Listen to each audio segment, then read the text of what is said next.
Hi there, my name is Steve Gearhart and this is the Unagi Observer. Thank you so much for stopping by and watching this video. It's an interlude video, little things I put up just to while the time away while I try to figure out what I want to do for the next season of the Unagi Observer. So I'll let you know more as we go along. So this week's topic is kind of in the vein of a video I did a while ago, which was called Things in Japan that I Wish America Had. And what I want to talk about is Ekiben. And I think this is just a wonderful, wonderful idea. I like trains. For those of you who are Tom Scott fans, you know what that is. Anyway, so Eki is kind of Ekiben is kind of a play on words. Eki is kind of like a meaning of like a train station, and Ben is of course bento box. And what this wonderful contraption is this Ekiben meal is that you can go to the Shinkansen train stations, right? And they'll probably have kiosks where you are allowed to buy one of these Ekibens. And it's basically a bento box, but they're kind of a little bit on the frou-frou side.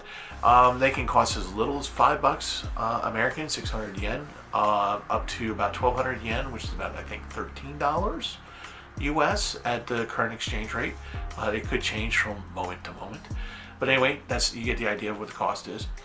And these are self-heating meals, so these are actual, like, supposed to be hot meals.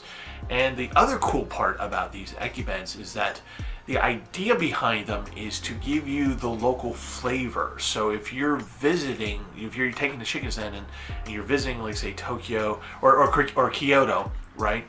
And you go into Kyoto, and as you're going home, you want to have a little bit of a meal that is something that you would find in Kyoto, not necessarily in Tokyo. And you can buy one of these Ekibens that showcases the local flavors and things like that. And it's really kind of cool because what I saw initially was from another YouTuber called Dancing Bacons. I'll put the link down below because his channel is pretty good. It's a couple from Singapore. They're currently in Japan, I think, right now on business, and they kind of talk about food as they go around the world. And so, of course, he had an Ekiben, and that's kind of the purpose of this video, where I got the idea from it. And he, so you have this box of food, and it can be small, right, or it can be big. And what it is it's self-heating. So you have local cuisine for you on the train as you're going back home or to wherever you are supposed to be. And there's a string on the side or the bottom, and you pull it, and there's a pouch on the inside that causes a chemical reaction that steams the meal from the bottom up. And so you wait about 5 or so minutes, whatever the instruction says, and you just leave it alone. You let it do its thing. As you're sitting there watching the scenery go by on the Shinkansen, because those are wonderful trains, and then your meal's ready and you can eat it right then and there. And I gotta tell you, I've never had one, but from what I've seen both on Dancing Bacons and other channels and pictures and descriptions of it, I would really like to try it. It actually looks good. That would be something that you would go, oh, hey, here's a nice, cheap, nice looking meal that's gonna fill me up. And that's exactly what it is. And it's just a wonderful thing. Now, here in America, of course, we have Amtrak. We have the Acela, and depending upon what your ticket is, you can get a meal served to you, I guess, if you want to call it that. Or you go to the club car and you get a prepackaged sandwich that may or may not cause you gastrointestinal distress whilst on your trip. Or you can get like nuts and a Coke, things like that. So it's kind of lacking here in America, the food options on a train. I mean, you can certainly buy something from the station to bring with you onto the train, but usually they frown upon you in America from bringing stuff from the train station onto the train because they don't want to have to clean up your mess. And that's kind of the deal.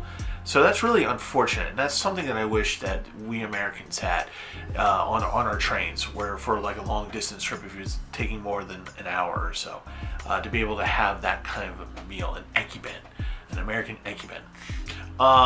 So I'm not sure that if here in America we actually are able to purchase something like that. Now there are different variations of that, of the Ekiben. Like in some of the stores in Japan, you can buy self-heating, or various places in Southeast Asia, you can buy the self-heating meals. Usually it's like a chemical packet at the bottom of a bucket, and you have to pour a certain amount of water over it to cause the chain reaction to help steam the meal. You put the meal over top of the pouch, and it steams up just like an Ekiben. And so I know those exist. I don't know if they exist here in America. I don't know if we can get them. Because it might be one of those things where the people in charge of food might go, well, we don't want Americans to have that because they might eat it or have sex with it. We don't know. Americans are weird that way. Anyway. So we don't know if the FDA would approve something like that, or if it is approved, I don't know where to find it. So if you actually know of a place where I can order it or get it nearby, if for example, an H Mart carries it, and I know that's South Korean, but you get the idea. If there's some type of Asian market in America that carries that kind of thing, that I can get a hold of it, that would be awesome. If you want to let me know down below, that would be even better. Okay, that's it for this week's video. Next week, I have no idea what I'm going to put up for you. I was going to talk about Velma, but I don't think I'm going to talk about Velma. It's its own thing. It's a mediocre show that doesn't deserve the hate that it's getting. But anyway, moving right along. So that's it for this week, and I will see you guys next time.